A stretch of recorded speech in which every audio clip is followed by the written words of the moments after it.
इल्तुतमिश की मृत्यु 1236 में हुई। शमसुद्दीन इल्तुतमिश की बात हो रही है।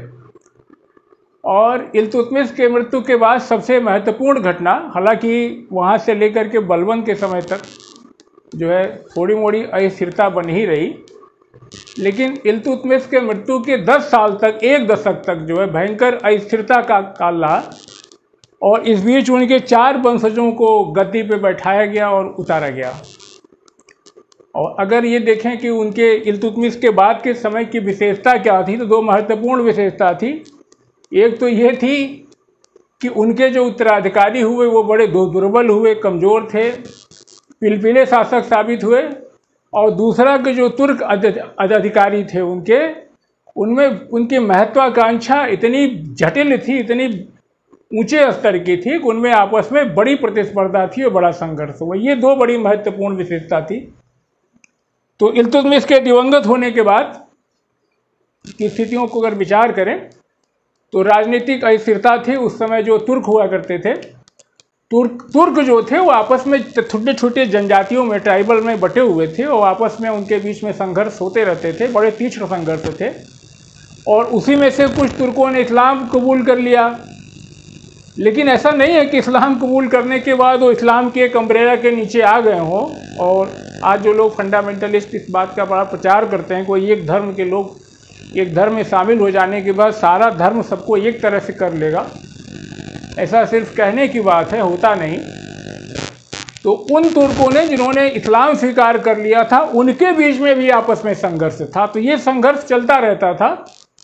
और यहाँ मुख्य संघर्ष हुआ कि जो इल्तुतमिश ने अपने समय चालीसा बनाया था, चहलगामी की बात कर रहे थे, जो तुर्की दास अधिकारी थे, स्लेव ऑफिसर्स थे इनके समय। तो इनके मृत्यु के बाद जो इनके जो वंशज थे उनको राजा बनाया जाए, या जो चालीसा का समूह था, बर्नी ने, जिसे जियाउद्दीन बर्नी, जिसे चहलगामी चालीसा के नाम से जानते थे, जो उसमें कि 40 दास सरदारों का एक गुट था, जो कि पीछे हमने चर्चा की कि प्रशासन में और सेना में बड़ी महत्वपूर्ण भूमिका अदा करता था। तो ये जो 40 लोग थे, 40 सरदार थे, इनके और इल्तुतमिश के उत्तराधिकारियों के बीच में कौन राजा हो। अब भाई वो भी तो यही सोचते थे ना कि इल्तुतमिश हम लोगों के बीच के थे, गुलाम थे, दास्ता से मुक्त हुए और राजा बन गए, तो अब हमारी बारी है, इनके बाद हमको राजा बनना चाहिए। जैसा आज के समय में होता है कि अगर किसी मंत्रिपरिषद में कुछ महत्वपूर्ण मंत्री रहते हैं, तो अगर उसका जो अध्यक्ष होता है, नेता होता है मंत्रिमंडल का, अगर वो दिवंगत हो जाए तो लोग सोचते हैं भैया हमको मौका मिलेगा।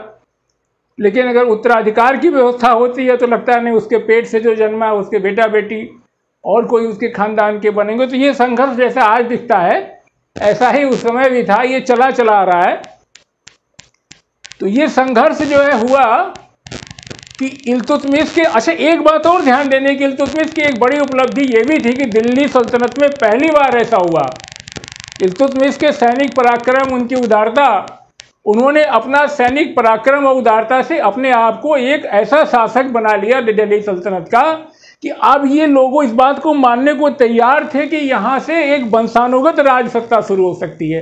कहने का मतलब है कि ये दास थे, दास से राजा बने तो ऐसा नहीं है। इनको जो इनका इतनी प्रतिष्ठा हो गई थी कि ये बिल्कुल से इस बात को दिल्ली सल्तनत में ये मान लिया गया था कि वंशानुगत राजसत्ता जो है ये स्थापित कर सकते हैं। वंशानुगत राजसत्ता, ये इल्तुतमिश की समझिएगा बहुत बड़ी उपलब्धि है कि उनके समय से दिल्ली सल्तनत में पहली बार राजसत्ता, वंशानुगत राजसत्ता स्थापित करने का कार्य प्रारंभ हुआ।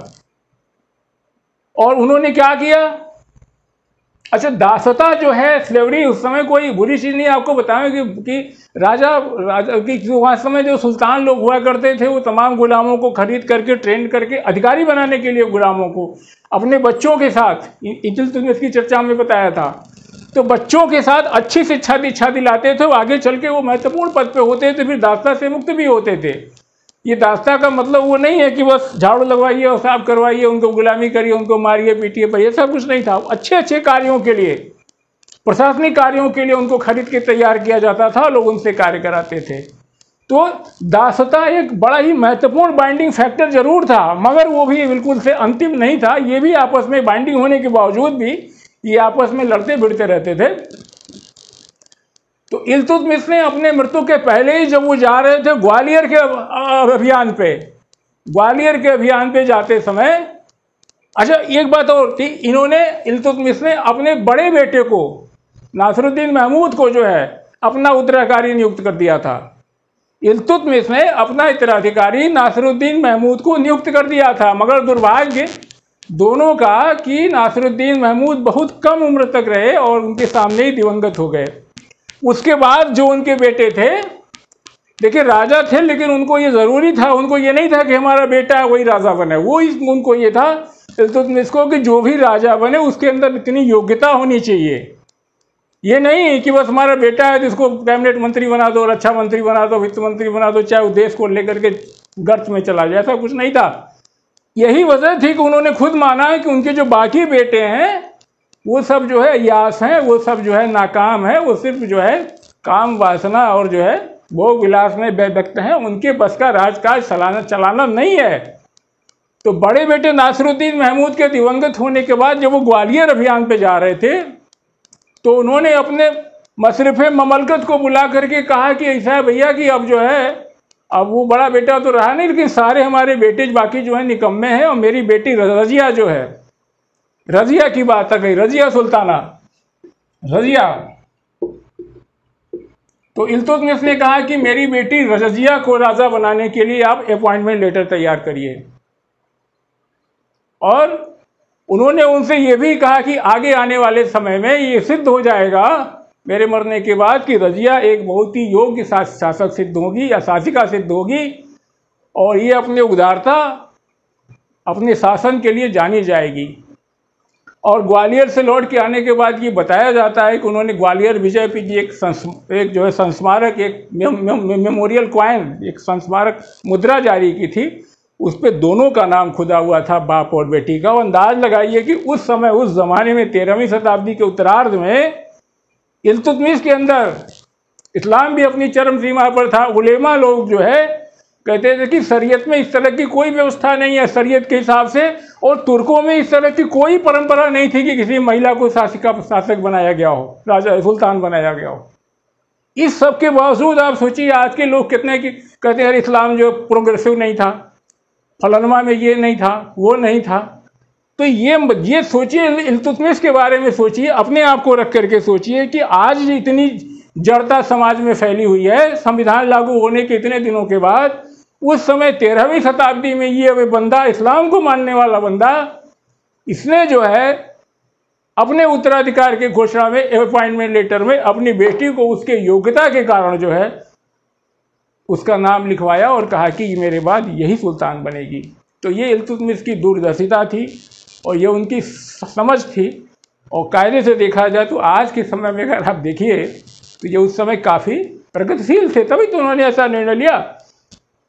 तो इन्होंने किया, लेकिन बाकी तो भाई हल्ला मचना ही था, हल्ला मचा खूब।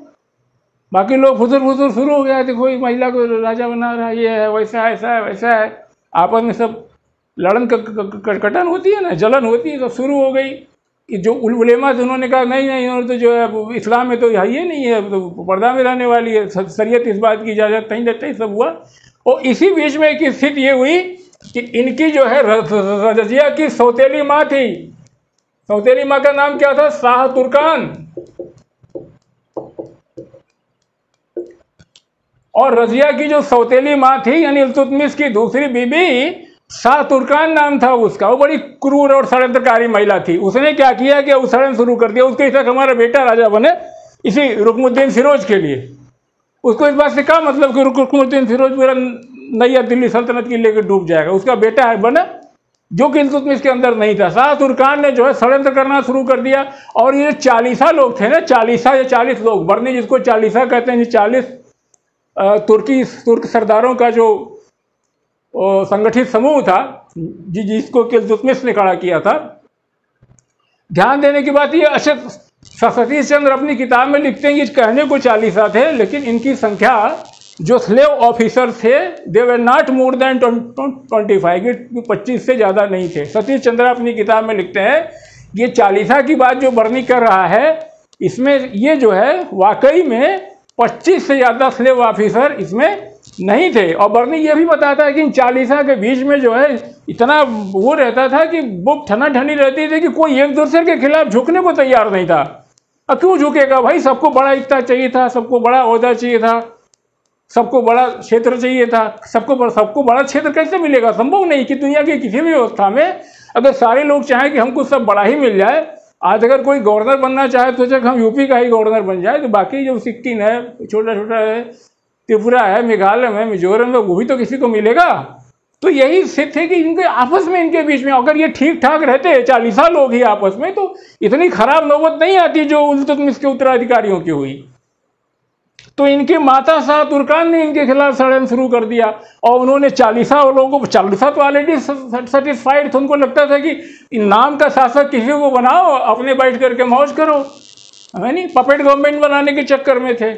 तो शाह तुर्कान के साथ ये भी मिल गए। साथ साथ इनके एक जो बताया था कि जो वो इनके ताजिक प्रधानमंत्री थे, ताजिक प्रधानमंत्री, इनका क्या नाम था, निजामुद्दीन जुनैदी बताया था, जो इनके ताजिक प्रधानमंत्री थे। पीछे चर्चा हुई है तो इनके प्रधानमंत्री ताजिक जुनैदी भी मिल गए। उधर 40 वाले 40 सरदार जो कि सतीश चंद्र करते हैं, they were not more than 25 in number. तो ये 25-40 जो भी थे ये इकट्ठा होगा, ये सब मिल करके षड्यंत्र शुरू कर दिए रजिया खिलाफ। और क्या किया इन्होंने, जो अपने बेटे रुकनुद्दीन फिरोज को जो है राजा बना दिया। रुकनुद्दीन फिरोज जो कि इल्तुतमिश का बेटा था, उसे गद्दी पे बैठा दिया गया। लेकिन वो भोग विलास में व्रत रहने वाला व्यक्ति था और उसकी माता शाह तुर्कान, जो कि पहले तुर्क दासी रह चुकी थी वहीं पे, उसने जो है सत्ता संभाल ली। क्योंकि पुत्र तो ख़त्म ही था बिल्कुल पूरी तरीके से, भोग विलास में आसक्त रहने वाला मनुष्य था, तो उसके शासक बनने का कोई मतलब नहीं था। उसका जो वास्तविक सत्ता थी उसकी माता शाह तुर्कान के हाथ में आ गई। और शाह तुर्कान पहले दासी रह चुकी थी, तो उसने क्या किया, उसने ये किया कि पहले जो उसके अपने खट्टे अनुभव थे, अब वो हरम की भी मालिक हो गई, प्रशासन की भी मालिक हो गई। चूँकि सुल्तान तो ये तो रुकनुद्दीन तो नाम मात्र का था, वास्तविक शासिका तो उसकी माता शाह तुर्कान थी। तो उसने जो अपने इतने दुश्मन पैदा कर लिए, बदला लेना शुरू किया और पूरे राज्य भर में उसकी थू-थू होने लगी। और प्रजा और दिल्ली के लोग उससे तंग आ चुके थे। और इसी समय रजिया को सुल्तान बनाने के लिए उस समय जो है वो कुछ जो बड़े प्रसिद्ध हाकिम हुआ करते थे उस समय के, जो तुर्कीदास अधिकारी हुआ करते थे, तुर्कदास अधिकारी हुआ करते थे, वो उनके पक्ष में खड़े हो गए। जैसे कि मुल्तान के, बदायूं के, हांसी के, लाहौर के ये जो हाकिम थे वहाँ के, उन्होंने जो है रुकनुद्दीन का फिरोज का विरोध किया। और उसका एक कारण ये भी विरोध का था कि खुद जो है इल्तुतमिश ने अपने अपॉइंटमेंट लेटर में रजिया का नाम लिखा था। इस नाते भी लोगों को कहीं ना कहीं बात था कि इल्तुतमिश जो है अपना उत्तराधिकारी रजिया को ही बनाना चाह रहे थे। तो चूंकि उनकी माँ जो तुर्कदासी थी शाह तुर्कान, उसके लोग बिल्कुल विरुद्ध थे। और इसी बीच ऐसा हुआ कि एक विद्रोह को दबाने के लिए शाह तुर्कान दिल्ली के बाहर गया हुआ था। शाह तुर्कान का बेटा रुकनुद्दीन दिल्ली के बाहर गया हुआ था। उसी समय मौके का फायदा उठा करके रजिया सुल्तान जो भी कहिए, उसने जामा मस्जिद दिल्ली में घुसी है। वहाँ उन्होंने तकरीर करते हुए लोगों से, अपने वहाँ जो लोग नमाज पढ़ रहे थे, नमाजी थे दिल्ली के लोग जामा मस्जिद में, वहाँ उन्होंने कहा ऐसा है कि ये लोग हमको मारना चाहते हैं, और जो है मैं वादा करती हूँ कि मैं शासिका बनने के बाद, राजा सुल्तान बनने के बाद मैं जो है आप सबकी रक्षा करूँगी। और उन्होंने वहाँ पे जन समर्थन हासिल किया। और ये एक तरफ तो ये बताया कि ये लोग मेरी हत्या करना चाहते हैं, मारना चाहते हैं, और दूसरी तरफ उसने इस बात का आश्वासन दिया जनता को कि वो उन्हें एक अच्छा प्रशासन देंगी, उन्हें अच्छी तरीके से उनकी भलाई के लिए, उनके कल्याण के लिए, राज्य के उत्थान के लिए कार्य करेंगी। और इन कारणों के चलते जन समर्थन से सुल्तान बनी थी रजिया बेगम। तो वहाँ के लोगों का, दिल्ली के लोगों का उनको समर्थन मिल गया और बाद में वो सुल्तान बनी। और जिनका कार्यकाल जो है करीब 1236 से लेकर 1240, करीब 350 साल से, 350 कह रहा हूँ, 3.5 साल से कुछ ज़्यादा था। 3 साल 6 महीने कुछ दिन तक इन्होंने राज किया। और ये एक बात ध्यान देने की ये है कि इनके पास कितना इनका विरोध रहा होगा कि उस समय के जो उलेमा थे, जो मुस्लिम धर्मगुरु थे, वो तो इनके खिलाफ थे। वो बिल्कुल से हतप्रभ रह गए कि इल्तुतमिश ने इनसे बिना बातचीत किए, बिना कोई राय मशविरा ही लिए कैसे इनको अपॉइंटमेंट कर दिया। और चूंकि पहले से डिसीजन हो चुका था, इसलिए इल्तुतमिश साहब भी शायद समझदार थे, उनको मालूम था कि पूछने उसने कोई फायदा है नहीं, पूछूंगा तो कोई भी बेटी को सुल्तान बनाने की बात नहीं करेगा। तो इस नाते उन्होंने पहले ही जो है अपना निर्णय ले लिया था। उनका निर्णय अच्छा था, आज इतिहास इस बात का साक्षी है। और अच्छा, इल्तुतमिश को जो उस समय जो उनके तुर्क जो अधिकारी हुआ करते थे, जिन लोगों ने समर्थन दिया था, वो बहुत ज़्यादा लोग मन से उनके साथ नहीं थे। अच्छा, ऐसे ही आप सोचिए कि जब इस तरह के कोई शासक को दुनिया भर के लोग कानाफूसी धर्म के नाम पे, इस नाम पे, उस नाम पे करते रहते हो, तो डिसीजन देने वाला भी एक बार थोड़ा सा सोचता है। लेकिन रजिया ने अपने प्रशासन में एक बड़ा अच्छा कार्य किया कि उन्होंने अपने आप जो देखा कि हमारे साथ कोई बहुत संगठित और जो क्या थे संगठित कोई अधिकारियों का या कोई समूह इस तरह का नहीं है, या उस समय अमीर कहते थे, अमीरियों का कोई इस तरह के संगठित समूह नहीं है। तो उन्होंने क्या किया कि अपने विरोधियों, जो उनके अपोनेंट्स थे, उनको डिवाइड करने और डिवाइड एंड रूल वाले नीति अपनाई। उनका ध्यान इसी पे लगा था कि हमारे विरोधी इकट्ठा ना हो। और जो है मिनहाज लिखते हैं कि धीरे धीरे उन्होंने अपने प्रशासन के बल पे प्रशासन का पुनर्गठन किया, और स्थिति ऐसी हुई कि लखनऊती से लेकर के देवल तक उनकी सत्ता को सब लोगों ने मानना शुरू कर दिया, और उनका वर्चस्व बढ़ा, और उन्होंने अपने शासन में सुधार किया। और इन्होंने क्या किया कि रजिया ने कि शासन चलाने के लिए पुरुषों की तरीके से इन्होंने जो अपनी पोशाक बनाई, और वो अपना राजकाज चलाने के लिए ऐसा नहीं कि पर्दे घूंघट में रह करके जनता से कोई मतलब नहीं, कट करके वो पेटीकोट गवर्नमेंट नहीं था। वो पूरे एक वास्तव में एक सुल्तान की तरीके से, वो कहते हैं कि कुला है और कवा का मतलब कुर्ता, और कुला मतलब पगड़ी कुर्ता और पगड़ी धारण करती थी, और हाथी पे चढ़ करके युद्ध के मैदान में जाती थी। रजिया के विरुद्ध ये जो तुर्के चहलगामी थे, ये चालीसा लोग, ये तुर्किश अमीर पीछे पड़े ही रहते थे। मगर जो है इनकी सबसे बड़ी मजबूरी ये थी कि रजिया को जन समर्थन प्राप्त था, जनता का समर्थन की वजह से वो शांत रहते थे। लेकिन ऐसी स्थिति आई कि इनका विरोध करने का साहस तब पैदा हुआ जबकि रजिया ने बताया था कि एक जो है अमीर आखूर नामक एक पद होता था। अमीर आखूर जो उस समय अस्तबल हुआ करते थे, या अश्वशाला या हुआ करती थी, या हाथियों की देखभाल का जो काम होता था, वो एक बड़ा ही महत्वपूर्ण पद था अमीर आखूर का। तो रजिया ने अमीर आखूर पद पर जो है एक अबिसिनियाई, या कहीं क्या नाम था उसका,